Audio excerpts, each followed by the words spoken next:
I'm Elara. They say the deepest cuts come from the thinnest blades. For me, that blade was my sister's voice.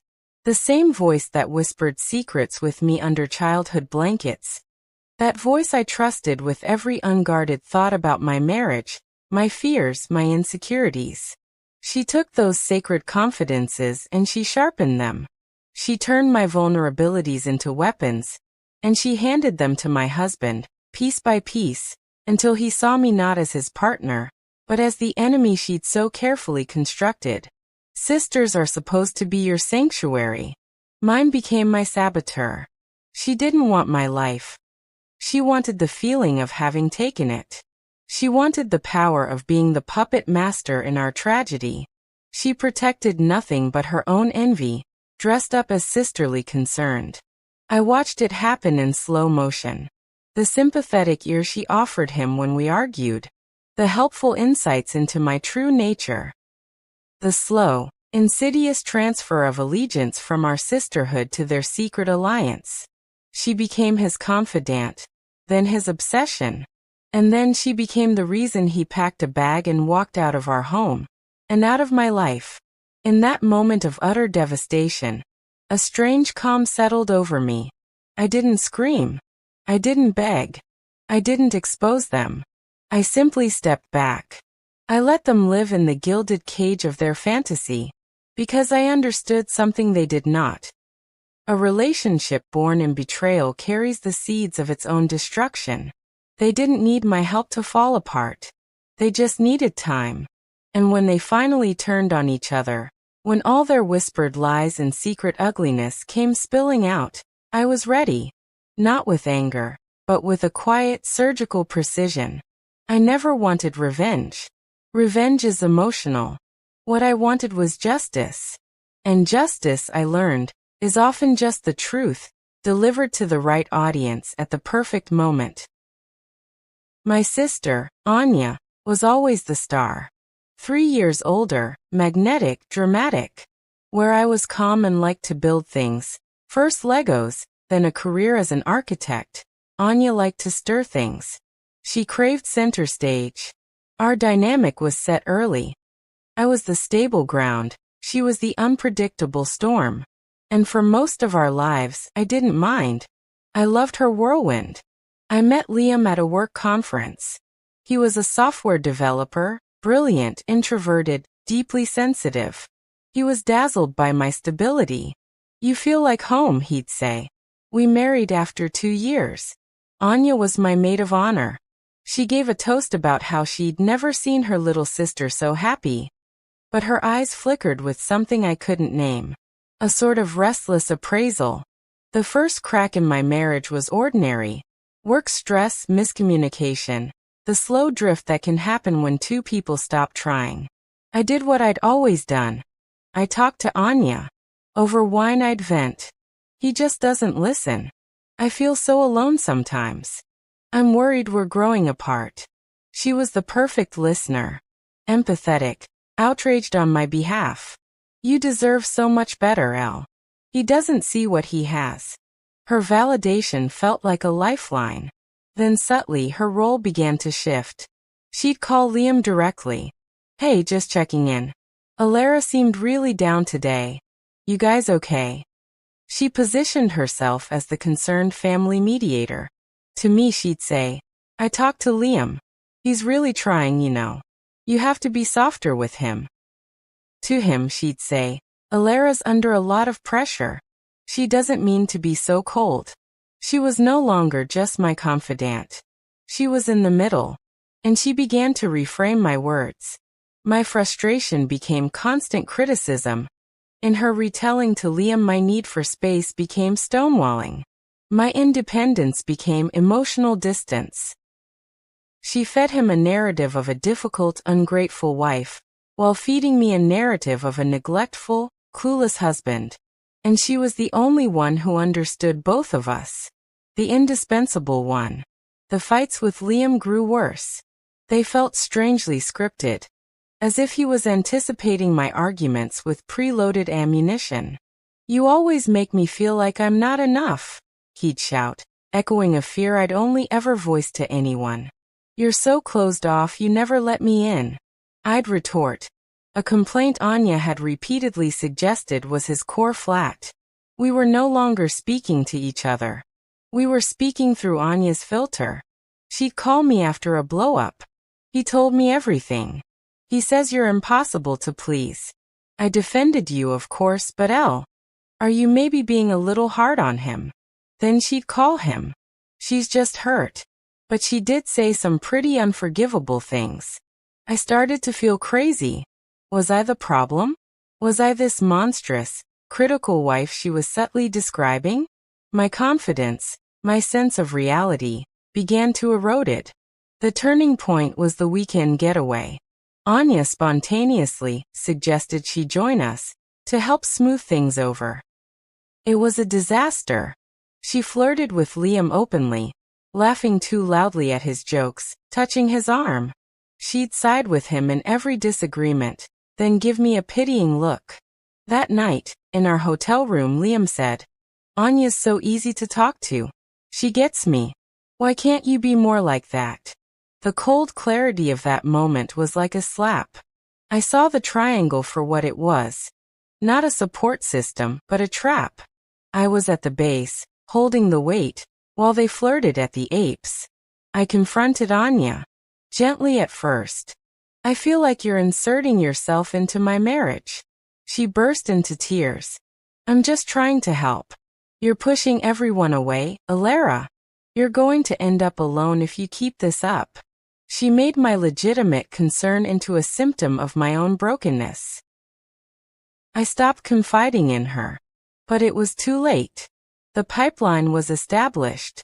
She intensified her campaign with Liam, now painting my withdrawal as proof of my secretiveness and guilt.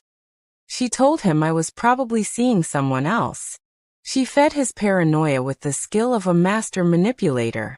The end was not a dramatic discovery. It was a quiet, pathetic surrender. Liam came home one Thursday and said he was leaving. He couldn't do it anymore. He was exhausted. He was unhappy. He needed space to find himself. He didn't mention Anya, but his phrasing was hers. "Find himself, is there someone else?" I asked, my voice flat. He looked genuinely pained. "No. God, no. This is about us. About how broken we are." Another Anyuism. Brokenness. I didn't fight. I didn't cry. I looked at this man I had loved, now a hollow vessel filled with my sister's words, and I felt nothing but a profound, weary disgust. "Okay," I said. "Take whatever you needed." He was shocked by my calm. He'd prepared for a scene, for the drama Anya had assured him I'd create. My silence unnerved him. 2 days later I saw them. Through the window of a cafe. Heads close together, her hand on his. It was confirmation, not surprise. The final piece of the ugly puzzle clicked into place. A normal person would have stormed in, would have thrown a drink, would have blasted them on social media. I did none of those things. I walked home, and I made a decision. I would not give them the satisfaction of my pain. I would not be the scorned wife in their tawdry drama. Their relationship was built on the foundation of destroying mine. That is not a foundation. It is a burial ground. Let them lie in it. I filed for divorce with a cold, efficient lawyer. I divided assets without emotion. When mutual friends asked, I said simply, "We grew apart." I never mentioned Anya.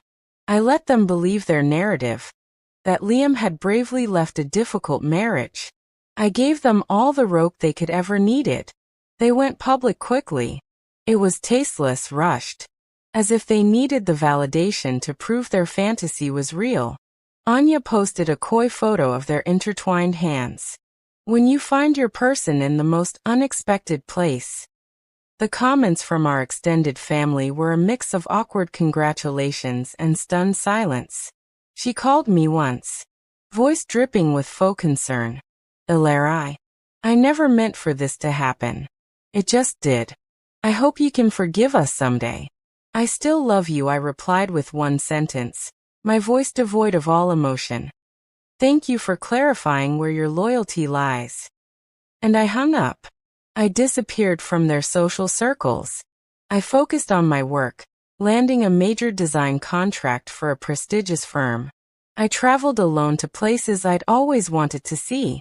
I rebuilt my life, brick by solid brick, in silence. My happiness was not performative. It was internal, deep, and real. I heard snippets about them.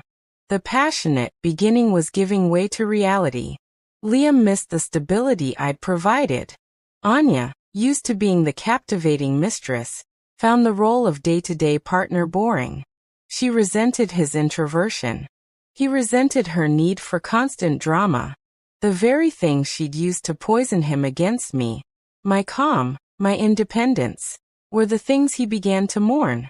The cracks began to show. They fought. Publicly. At a friend's party, a mutual acquaintance told me. Anya had thrown a glass against a wall. Liam had looked mortified. I waited. A predator doesn't chase, it anticipated.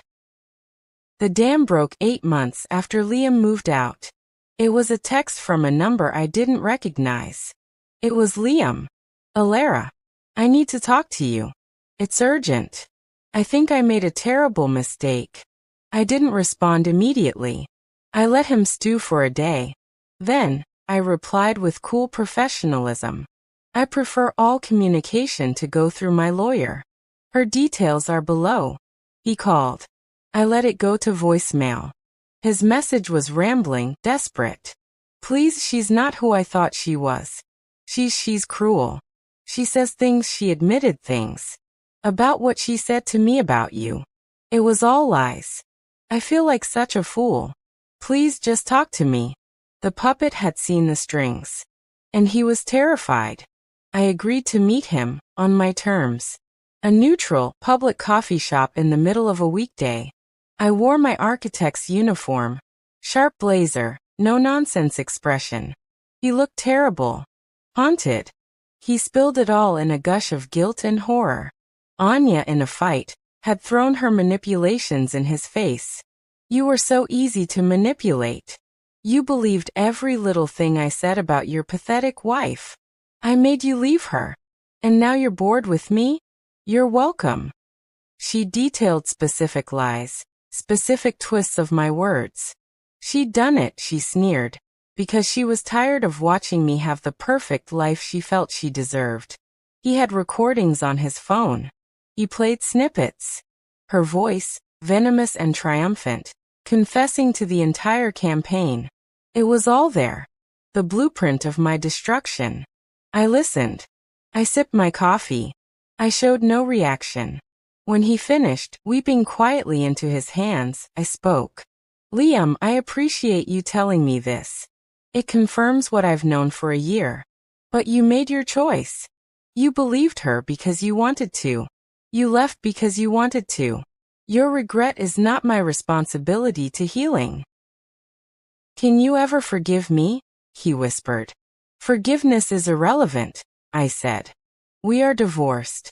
Our relationship is a legal matter, not an emotional one. However, there is something you can do. I slid a small, encrypted USB drive across the table. On this drive is a file. It contains a curated selection of those recordings, the most damning ones. Not all of them. Just enough. He stared at it, confused. What do you want me to do with it? I want you to send it, I said calmly, to our parents. To your parents.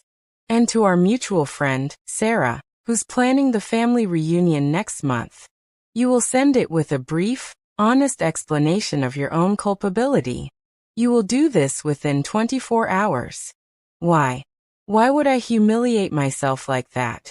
Because, I said, leaning forward slightly, if you don't, I will release all of the recordings, including the parts where you gleefully agreed with her lies about me, to everyone you've ever known. And I will file a civil suit for intentional infliction of emotional distress, with this as evidence. Your choice is not between humiliation and silence. Your choice is between a controlled, partial truth you own, or a total, catastrophic exposure I controlled. It wasn't revenge. It was consequence engineering. He needed to own his part, and Anya needed to be exposed by the very person she'd. He sent it. The fallout was instant. Our family group chats exploded. My phone rang with outraged, heartbroken calls from my parents. "Why didn't you tell us?" they cried. I said, "I needed you to hear it from the source." From him. Anya was exposed not by her jealous sister, but by her disenchanted lover. That was the masterstroke. It robbed her of her favorite narrative, that I was just bitter, and trying to break them up. This was Liam, the man she'd won. Throwing her under the bed. She called me screaming, "You vicious bitch. You did this. You ruined my life." I listened until she ran out of breath. Then I said quietly, "No, Anya. You did. You built a house of lies. I just opened a window and let the wind in. The collapse was inevitable. You just never thought the wind would come from him, did you?" I hung up. I blocked her number. The social fallout was absolute. The family reunion was cancelled. Mutual friends divided, most appalled by her actions. Liam was seen as a weak fool, but a repentant one. Anya was seen as a monster. The power she'd coveted, the power to control narratives, to be the center of attention, was now a curse. Every look was judgment. Every whisper was about her betrayed. She lost her job. Her boss heard the recording. She moved out of the city. The fantasy life she'd stolen was at. Liam moved away too, a broken man. I heard he's in therapy. My life, meanwhile, continued its quiet, upward trajectory. I won a major design award. I bought a stunning loft apartment with views of the city. The peace in my home is absolute. If you are listening, and you feel the subtle, insidious poison of someone close twisting your reality, trust your gut. The most dangerous manipulation is the kind that makes you doubt your own mind. Do not fight on their terms. Do not engage in the dramatic battles they crave. That is their arena. Your power lies in disengaging, in building a life so solid, so real, that their illusions look cheap by comparison. Let them have their fantasy. Fantasy is fragile. It cannot withstand the pressure of reality, of time, of its own inherent rot. Your silence is not weakness. It is the deep water that drowns their petty flame. My sister destroyed my marriage. She thought that made her powerful. But true power isn't in destruction. It's in creation. It's in the ability to walk away from the rubble, to build something beautiful and new on your own terms, and to watch, without lifting a finger, as the architects of your pain are consumed by the very chaos they created. I didn't destroy her. I simply removed the audience for her performance, turned on the house lights, and let her see the empty seats. The destruction was her own doing. I just made sure everyone else could see it. The most elegant justice is often just the truth, finally heard. If you want to hear more story like this, please like the video and subscribe the channel. Hit the bell icon to get notified.